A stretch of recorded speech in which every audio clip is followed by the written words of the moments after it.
CIT, MBBS, FRA, CGP. She started her career with a degree in IT. She later switched to her true love and obtained a medical degree from the University of Sydney. She has gained further training in psychology. She presently works at Belmore Medical Centre as a GP, which has administered over 30,000 vaccinations. She is a Bharatanatyam dancer, much like myself, a poet, and a keen advocate in raising awareness of health issues in our community. She has enthusiastically led some of the recent activities of HBN, Friends of India Australia, and is keen to continue to do what she can to help people in distress. I happen to have heard a few of her talks before, and I absolutely enjoyed them, as they were super engaging, so I hope you do too. As we continue, one more time, can we please maintain the silence in order for the activities to work to its full potential, as they are quite interactive. Thank you.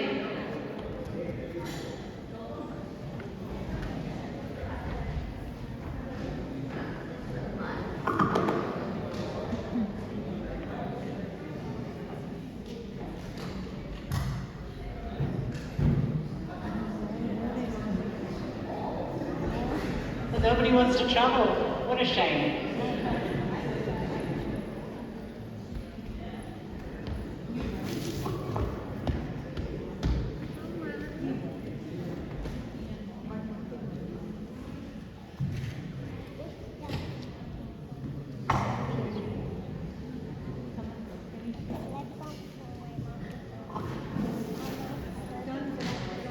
I'm going to do something diabolical. Walk around in my sari, lots of wires around. If I fall, you have some entertainment. But I'm hoping that's not the case. My topic today is an apple a day. The aim is to keep the doctor away. So how do we achieve that? Through prevention. Medicine breaks it down into 3 categories. Firstly, primary prevention. That's preventing the disease from actually occurring. COVID vaccine is an excellent example. Secondary prevention is preventing disease in people, screening for disease in people who can't feel it yet. So breastfeeding is an excellent example. We are figuring out breast cancer in people who can't see it themselves. Thirdly, tertiary prevention. That's preventing disease, complications of disease. Diabetes is an example, and I'll go through that in detail later.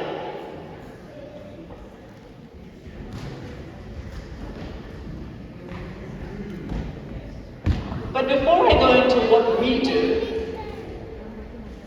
years of general practice has taught me there are elements of our lifestyle that contribute significantly to our health. So I like to imagine air as movement. Whenever you exercise, like I'm doing right now, and okay, alright, I'm not allowed to move. Anyway, exercise, breathing exercises, walking, all release dopamine, which leads to a healthy, happy mind. Earth refers to the mind. So meditation, visualization, affirmation, all are known as grounding techniques. And they lead to better executive functioning. So we have better concentration, memory, and we are less irritable. So fire represents diet. That's rich in unprocessed items and colorful vegetables. So if you eat well, then you get more bugs in your gut. And the gut has lots of connection to the brain. So you are what you eat. You eat well, you have a happy gut, and you have a happy mind. Thirdly, or fourthly, you've got space, which refers to sound sleep. People who do not have good quality sleep tend to see the doctor more, suffer chronic pain, and stress a lot. Lastly, water. Water refers to fulfilling relationships. If there is problems in the relationship, whether at home or at work, depression and anxiety emerge. And unfortunately, this is the only element that's not in our control. and they have a flow-on effect on all the other elements. But it's good to know that 4 of them are under our control, and we should focus on that as much as possible. So an ounce of prevention is worth a pound of cure, Benjamin Franklin. So we have councillors here, and I hope they go into state and federal politics and can influence health and invest more in prevention. Because when we invest in things like COVID vaccination, smoking cessation, and alcohol reduction, we save lots on costs related to disease. And we live longer and we have a better quality of life. So now we're going to see prevention from before we even exist to all the way to age of wisdom. So if you have family members who are thinking of starting a family, get them to see the GP. Why? We will advise them to take folic acid supplements. That prevents a condition called spina bifida in newborns, which can lead to paralysis. We also tell them to have vaccinations beforehand, before they fall pregnant. So, for example, an infection such as rubella can cause deafness, blindness, and intellectual disability in the unborn child. And vaccination will prevent that. And we also uncover genetic disorders. So thalassemia is common in India, and it is a genetic disorder of the hemoglobin. That's the bit that carries the oxygen around. And if you have that, minor disease causes tiredness and shortness of breath. So, if the future father and mother both have minor disease, there's a 25% chance the baby will have major disease. And that will mean for that child to have lifelong blood transfusions. So, if we uncover genetic disorders in the mother and the father, then they need to be counseled. Another thing we need to mention here is no alcohol, no cigarettes at this point, because smoking causes low birth weight, and it also causes, the alcohol causes fetal alcohol syndrome, which causes facial deformity and intellectual disability. And there's no correct level of alcohol that can do this. Some people who hardly drink can have it, and some people who can drink a lot cannot have it. So this is why we suggest this. Then once the lady is pregnant, we give them vaccinations such as flu vaccination, COVID vaccination, and as well as whooping cough. Whooping cough is particularly important because our immunity to it wanes very easily. And the child cannot be vaccinated until 6 weeks later. So we give it to the mum, so she passes the antibody to the child, and also to carers like dad and grandparents. We also ask them to stay away from sick children because they may have infections such as rubella, as well as supplements like iron and vitamin D, which our community tends to be very low in. So once you have the child, you have this Hue prick test done at the hospital that looks at rare inborn errors of metabolism. And because we detect it early, we treat it, and we prevent lifelong brain damage. We also do a hearing test at the hospital. And then, once they go home, we start the national immunization program. So, things at 2 months, 4 months, 6 months, 12 months, and at 18 months, and 4 years. And we not only just give them the injection, we measure their weight, height, and head circumference, and we check developmental milestone. Is the baby smiling at 6 weeks? Head control, is it there at 4 months? Are they sitting with assistance at 6 months, and whether they are walking at 12 months, and so on. So why we do this is to pick up conditions like developmental delay, ADD, and autism. We also at 4 years, we do a check to make sure the child is ready to start school. And we pick up things like hearing, teeth, and eye checkup before they start school, so we can address them before schooling. Finally, the devices. And as we all know, devices does not lead to good mental health in anyone, especially our children. As I mentioned before, exercise releases this wonderful chemical called dopamine. So too does devices. So that's why when you pull it away, our children are very unhappy. Actually, everyone is unhappy. So, and to teach us how to handle devices is another talk altogether. So then as we move on to adolescence, we give vaccinations such as human HPV, which prevents cervical cancer, and meningococcal vaccine. And if you miss it at school, you can come to the GP and we can get that too. The most important preventative thing we do for adolescents is the subject, personal development, health and physical education. Very important. It teaches what constitutes a good diet, good exercise, and what is good mental health and sexual health.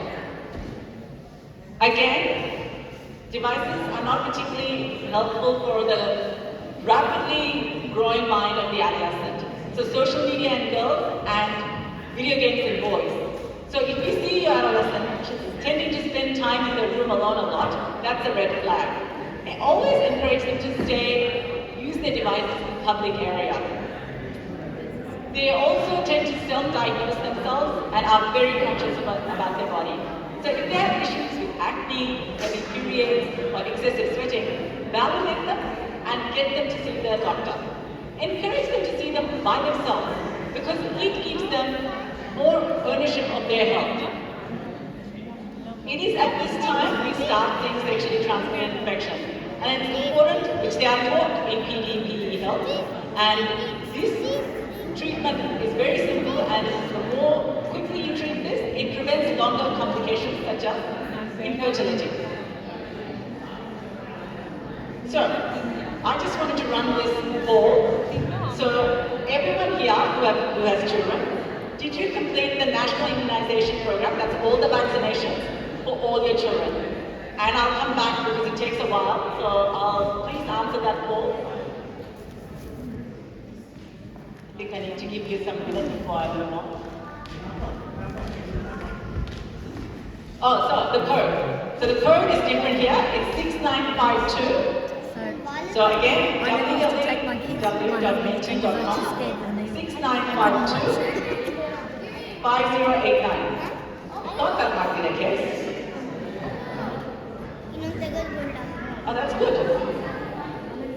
Thank you. Yeah, all got done.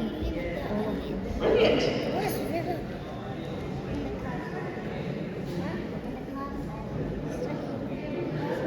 Interesting. Oh, there's some notes. Nothing is coming up.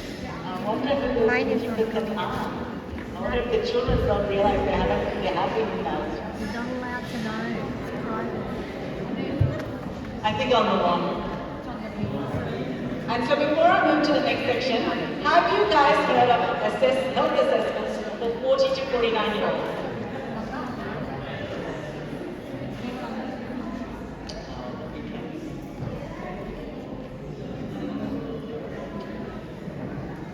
As I suspected, many of you have not. Beginning at 17:30. So yeah, so after adolescence, we don't see anyone until they reach their 40s for some reason. They just disappear. They think they're very healthy and we don't see them. So when you are in a 40 to 49-year-old age group, the government encourages patients to come and have a full health assessment, which is assessing their cardiac, heart disease, and for diabetes. And they pay the toll very well too, but we never get to do it because nobody knows about it and it never gets done. And so I encourage you to do that. The reason why I ask you to do this is we, in that age group, are notorious for silent heart disease. So I have an example. When in the 90s, when I was growing up here, I had an auntie who went to the hospital 3 times with leg pain, and arm pain. So twice she was sent away, and the 3rd time she was found to have a massive heart attack, and she died behind 2 young children. So when I say health assessment, I don't just mean for heart disease, I mean very robust. Then there is the breastfeeding program, which is for women aged between 40 to 49 if there's a family history of breast cancer, or 50 to 72 if there's no history. Remember, only 1 in 10 women have a family history, and my youngest patient with breast cancer is 35. So, women need to self-examine at least 3 times a week. Then there's the National Cervical Screening Program, which is formerly known as PAP smears.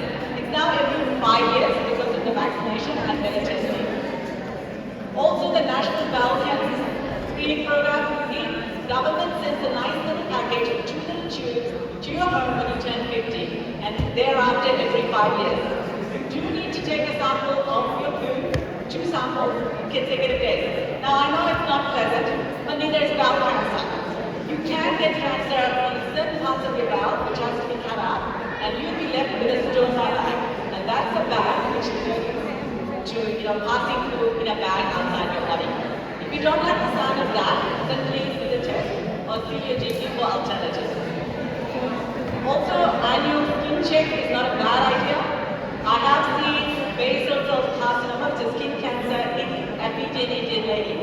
So we always should wear sunscreen, hats, full sleeves, and sunglasses to protect ourselves. So will you book in a health assessment now that I've scared you so much? Is it 6952? Are you trying to just be nice to me? Or yes. We are following. Again, 70/30, it's good to know. And I want to add, there are a lot of doctors in this room, and they're notorious for not looking after their health. Would be good if they also book one. I should have got a doctor's column there. So I'll move on to the next question for the ladies. Are you up to date with breastfeeding?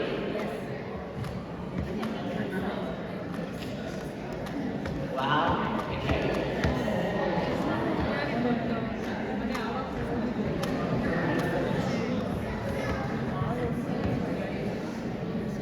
It's interesting, isn't it? For the children, all the mothers make sure they get immunized, most of them. But when it comes to their breast cream, most of them don't get a chance to do it. So we're looking at 60, 40, 40 doing it at 60 not. So I like to know those who didn't do the breast cream. Why not? Was it too painful? Were you too busy? Or you did not want to know the results? So you just have to rank them. What was the reason?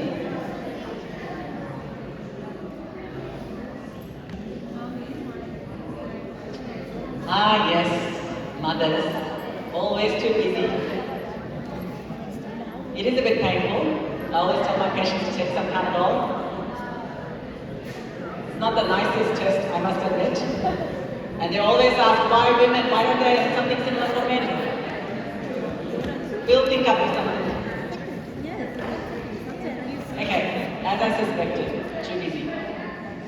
So there are also special groups, disability, refugees and veterans, and they have their own vaccination and health assessment. The important thing here is looking after the carers, because if we look after them better, then there's better quality and health for the people who are disabled, who are refugees, or who are war veterans.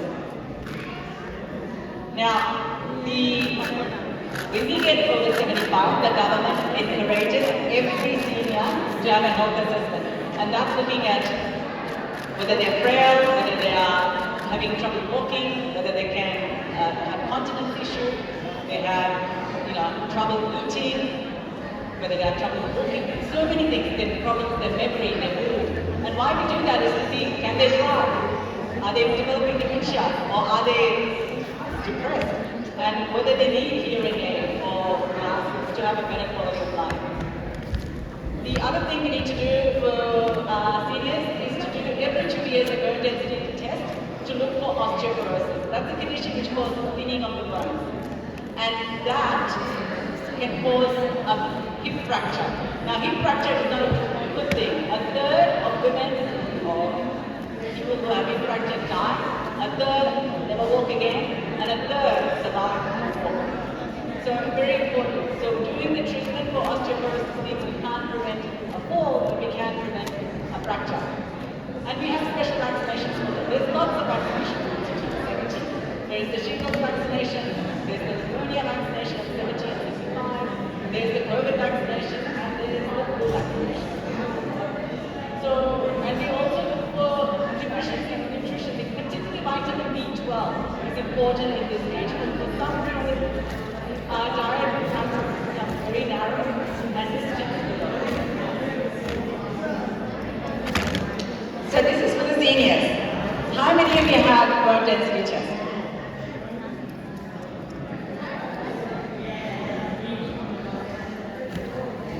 It's very simple. You just need to go to the doctor and say, I'm over 70. I know the government gives me free bone density test. It's about $80 if you're younger, and I do encourage women after menopause to get this test. It's not that expensive. Oh, good. Some people have done it. Excellent. So Try if you to have practice parents the here, colors. please take them to the Practice GP two colors. for the bone Very density nice. test. 2 colors. Maybe one color here, or here. So then we have the Aboriginal. It's your They have their choice. own vaccine, and they have an health assessment for any age. And the reason being they are lagging in health outcomes in every single parameter.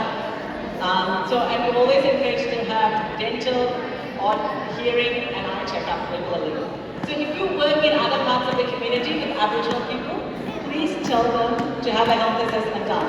It gives them access to 5 allied health for free. And nobody's aware of it. I do that for all my Aboriginal patients, and if you know them, please let them I know. haven't done one color. This color.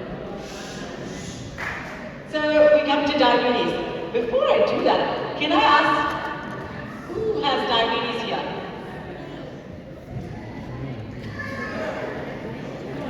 I should have put numbers. So of our population here, there's not many people, 25% have diabetes.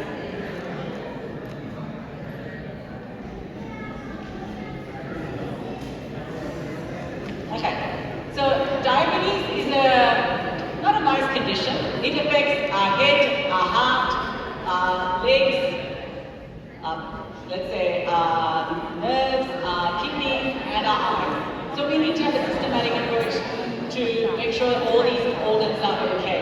So we need a 6-monthly blood pressure, weight, height, and a waist circumference. The less your weight and the less your blood pressure, the better your diabetic control. We need to do 6 months blood tests so that we keep the keep an eye on the diabetic control. We check the urine once a year to check for proteins or early kidney issues. We give them the flu vaccination, the COVID vaccination, and we also check for the ECG to check for any blockages in the heart, as well as the ankle brachial pressure index, blockages in the leg. We also get them to get the eyes checkup for diabetic eye disease, known as diabetic retinopathy, as well as feet checkup with the podiatrist for nerve damage. Now that you know about all these checkups, and I make sure my diabetic patients do this every year. So how many of you do the diabetic complications check, those who have diabetes? And you may not do all of it, maybe. Oh wow, that's good. Now you put the numbers.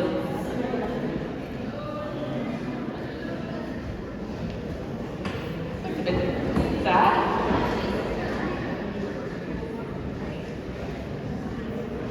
Okay. So that's something that 45% of our diabetic. So it's good that some of you are very aware, and some of you are probably aware and probably not too busy, I would say. Okay. So I'll finish off on COVID, and diabetes was an excellent example of tertiary prevention. COVID is an excellent example of primary prevention. So we did all those things, which meant that we are free here enjoying the time together. Remember, COVID has also set us back in respiratory because all the screening labs were shut. It has put aside a lot of vaccinations because we weren't seeing many of our patients. We were doing telehealth. How do you immunize someone like that? We weren't seeing our antenatal patients well. So I had a patient who I didn't see, couldn't measure, and by 28 weeks she was measuring 35. You know, a lot of things were amiss because of the lockdown. Now, so we have to catch up, and now is the perfect time to catch up and do these tests. Okay? And I will finish. I just wanted to ask what was good about lockdown. I mean, we talked about all the bad. I'm sure there's something good that came out of lockdown.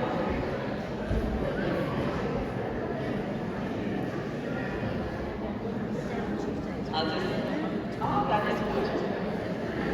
Yes, a lot of good people put on weight. Yes. Yes.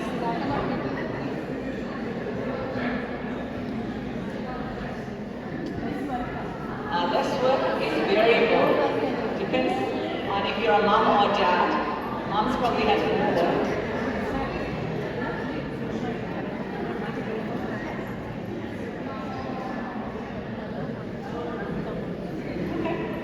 Some people said, wait, what's good about the lockdown? Okay.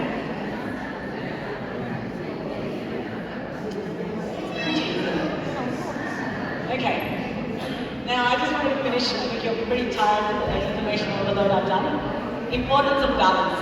So Harvard Business School research showed that happiness depends on three things. I mean, that's our aim in life, right? And how it depends on achievements, significance, and legacy. Achievements are something our community is big on. A good education, a great career, having a family, and buying a home. But sometimes it's at the expense of significance, which is having quality time with the family, or in the home, or giving back to the community. And also legacy, which are known as values that we espouse, especially when we pass away. What will people remember us by? So if you look at that, and if you have a balance in all those things, you're happy. And if you're happy, you don't see me. I'm basically trying to work myself out of a job. So, as Mahatma Gandhi said, it is health that is real wealth, not pieces of gold and silver. So in Tamil they say, noyatra varvam kurayatra selvam. So disease-free life is priceless wealth. And so, these are some good websites. And I want a live, honest feedback for both our talks, because then we can improve, isn't it? So if it's too long, please say too long. Too much information? Yes. All right. Thank you for the honesty. We have a quiz. Maybe we should eat and then do the quiz. Because there's gifts for the quiz. I hope we were paying attention.